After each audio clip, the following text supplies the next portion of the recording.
My name's Bev Grant. It was Beverly when I was born, but it's shortened to Bev. And I grew up in Portland, Oregon, one of 6 kids, uh, lower middle class, kind of working class family, living in a very, I was raised Jewish. The community we lived in was basically non-Jewish. And I knew that because the Catholic kids on the corner couldn't have me in their house because we were considered Christ killers. So that bit of otherness and also the socioeconomic situation my family was part of I realize now has something to do with the growth of my consciousness, as a working class person, as a person who is, fights for justice. And I kind of was what they called back then a musician's old lady for about, maybe 6 years or so, not necessarily with the same musician, but the last one was rather abusive, and I had moved to New York by then. And when I finally got out of that relationship, I think my life began. And I discovered the women's movement.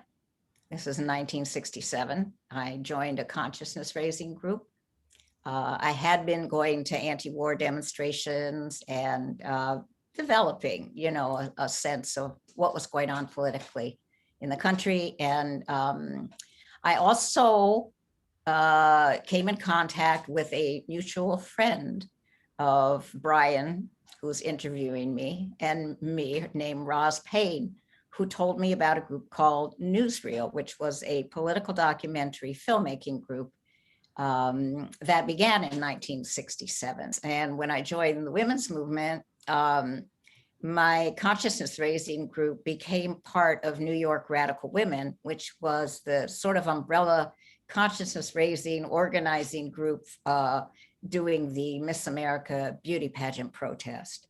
So I photographed our meetings and was able, with another female newsreel member, to secure a Bolex 16 millimeter film camera to take down to Atlantic City with us.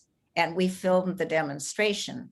And we got enough footage to make a film when we got back to New York, and we had Newsreel's blessing with a little bit of a pat on the head. It was a little paternalistic, but we made a kind of entertaining 7-minute film about the Miss America beauty pageant protest. I also had started to sing. I had been, I learned to play guitar when I was 10, and my 2 older sisters and I became a trio in Portland, Oregon, called the Miller Sisters. We were singing pop songs. I sang Elvis songs like Heartbreak Hotel and Don't Be Cruel. So I basically stopped playing music when I became a musician's old lady because I didn't feel adequate. I thought jazz was the music, and I had no talent for it. So when I did get free of that life, I secured a guitar somehow and started singing and started writing. And my first songs, I must say, were rather rhetorical, all about taking it to the street and, making revolution as I became more revolutionized. And but then I started writing from my feminist point of view. And that's where I found my voice, I think, as far as my songwriting was concerned. And about sometime in 1969 or 70, I got together with a couple of women who we formed a trio called Goldflower, named after a book about the Chinese Revolution. And then I met the brother of the other filmmaker from Newsreel who went down to Atlantic City with me. He was a bass player, and we put together a group. I mean, I was writing songs back then about street harassment, the most famous of which is called I'm Tired of Bastards Fucking Over Me. And I wrote love songs.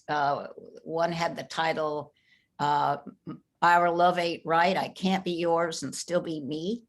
And Jerry, the bass player, he was fine with that. And he had some friends, and we rehearsed on Garfield Place in Park Slope, and formed a band called The Human Condition, which was basically a folk rock band in the beginning. But we were around for about 19 years, and we morphed into kind of a world beat band with 10 members, a rhythm section, horn section, really multinational. We sang in 5 different languages. We were from Nicaragua, we were from Zimbabwe, we were from Brazil, we were from Brooklyn. We sang in Haitian Creole. It was a wonderful band, and it lasted until about 91. And I was, I began performing solo, and was invited to perform at by Local 1199, the Health Workers Union, to sing at some of their delegate assemblies, which they held in the Poconos. I did perform at some of the plenary sessions, and I got to know people and hear their stories. And so I started writing songs that had more of a focus, more of a kind of working class focus.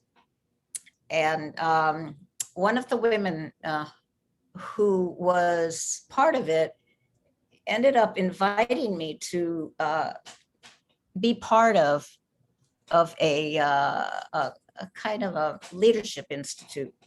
They were sponsoring summer schools, which were basically kind of leadership institutes where they teach collective bargaining and grievance handling and all of these things that women who are striving for leadership, or they were trying to, the organization itself was trying to influence women to seek leadership, to not be afraid of it, to progress.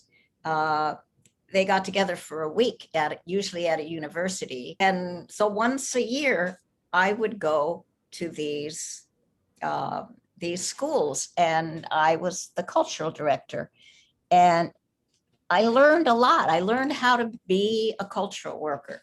I didn't want to just, to being there for a week, it wasn't enough for me as a person to just sing a song in the morning or sing a song at night, you know. I started finding ways to integrate myself, and I started going to planning meetings. And so it grew and it grew. I would open I would open at the plenaries in the morning, but I also created a songbook that had like, which side are you on, some union standards, some of my songs, and taught people those. I organized a participant chorus that would get together in free time and rehearse a couple of songs that we could sing at the graduation. These were like rank and file members who came as students, and it was extremely diverse, which was wonderful for me because I just felt, oh, these are my people, you know, and to meet women in the trades, and you know, to get them to sing with me. And they had a sort of a rudimentary show about women's labor history. It had about 5 characters in it, and had little parts that people read, and some slides that we projected on a real slide projector, so you didn't have a whole lot of choices. And I kind of went with that and expanded it. And when it was possible to use digitized images and PowerPoint, it took off. And it became like an hour-long show with multiple characters: Sojourner Truth, Mother Jones, Rose Schneiderman, Dolores Huerta, through the ages, you know, Lucy Parsons. And I began, after maybe 5 or 6 years, started to get hired to do the show in other locations. And what was great about the show was once it was digitized, it gave me flexibility to swap characters out and put somebody who was more local to the constituency that I was doing the show for. So that gave me flexibility and made it more meaningful for whoever was having me do it, like the United Electrical Workers, the hotel workers, all these different union women's committees, basically at their conventions, started hiring me to do the show. And each time I would do it, I would talk with them. I would, if I could, I would go to their planning meetings. I would find out who their heroes were and if they had photos of them. Sometimes we would use stories from students or participants themselves if we had time to gather them about, women in their lives who influenced them as organizers. And so the show, I've been doing it now for almost 30 years, but as a slideshow, as being there in person. And the show that you're going to see after this interview is a film I made of it. I basically animated the slides, and got people from the Coalition of Labor Union Women who were asking me to do this for their 47th anniversary. And they read parts and they sent them to me, and I mushed it all together and inserted the music that I normally do live, but I actually had some of it recorded, and I used those versions because they were better. And that's how I came up with the show. But actually, what I wanted to branch off of this and talk about was when I was invited to be the cultural director of the summer school, I learned for the first time the importance of culture in terms of organizing work. And I was given license that I never had been given before to really participate in planning events, planning how to insert the cultural component in a summer school or in a conference, or all of those things, because I was interested in that. I don't see myself as an organizer. I see myself as a tool to be used by organizers, and I see culture as that. It comes out of the struggles of people, and there are many people who I feel as a group we get short shrift because we're looked at as entertainment, and we're more than that and can be more than that. People like me can be influenced to do more than just sing a song.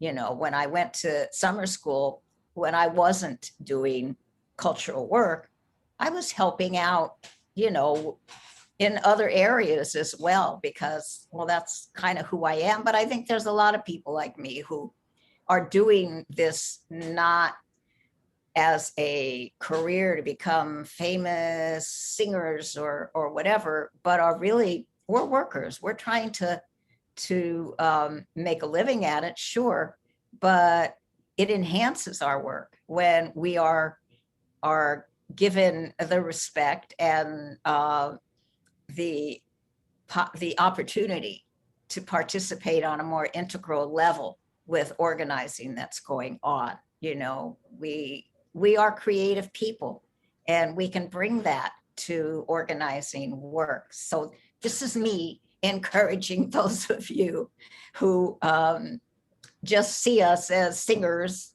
or entertainment, to look a little bit further and to listen to us. We've got something to say. And when I was in The Human Condition, we sang a lot against apartheid, and the ANC called on us a lot. We sang in Zulu, we sang in Xhosa, we sang about the struggle in South Africa, and I learned those songs. I learned songs from Latin America. I was actually, as a member of Newsreel, I went as a delegate to the 10th anniversary of the Cuban Revolution. I met cultural workers from around the world who they all stayed at the same hotel as me, and we got together, and they were all singing about struggle in their country, and they were all part of these liberation movements. So I felt like I'm part of a liberation movement, and it spilled over for me into the labor movement. Well, I found a home in the labor movement, I would say, even though I had a lot of criticism of how they treated cultural work. And it wasn't until I found the summer school that I realized there was a place for me. So I'm speaking to all of you who are organizers or have some part in planning programs. Include us. We've got good ideas. And, I made a list of people. Peace poets are wonderful, of 3 or 4 Latino men who just have great consciousness and are entertaining, which is important. But they really can enhance and talk about whatever you're talking about. And Emma's Revolution is another group I would highly recommend, who can bring many different things besides their songs to events. David Rovics, who is probably the most prolific, politically progressive singer I know. And if you're having an event about any topic, he could probably write you a song. And Joe Jenks, Holly Near, these are people who are more than just entertainment. They bring experience, they bring knowledge, and incredible talent. So go for it. Include us.